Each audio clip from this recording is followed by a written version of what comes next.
কষ্ট পাচ্ছি, সে কষ্টের তুলনায় নেই। আমি যে মা, আমার ঘাটা ড্রেসিং করলে আমার মুখটা ফেটে যায়। কত কষ্ট করে আমার সোনাটার আমি সুস্থ করার চেষ্টা করি। প্রতিদিন ডাক্তার আসে, ডাক্তার এসে একবার করে, আমি 3বার করে ড্রেসিং করি। এভাবে আমার মনাটার আমি সুস্থ করার চেষ্টা করছি। আল্লাহর কাছে সবসময় আল্লাহ আমার সন্তানটার আগের মতো স্বাভাবিক আবার যেন হাঁটতে পারে।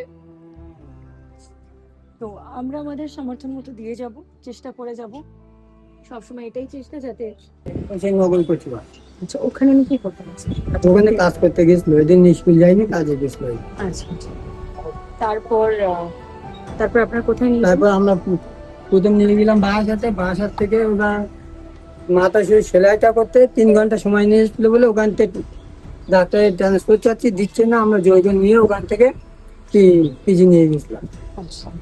এবার আমার যে দোকানে আমি কাজ করি, আমার মাজন যোগাযোগ করে দিয়েছিল বলে ওই যোগাযোগে পিজি ভর্তি হয়েছে। আমাদের কথায় ভর্তি নেই। বুঝতে পেরেছি। তারপরে একটা সামসেট ভেঙে পড়ে যায়।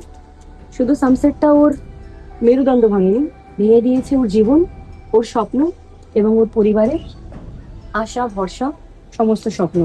যে একটা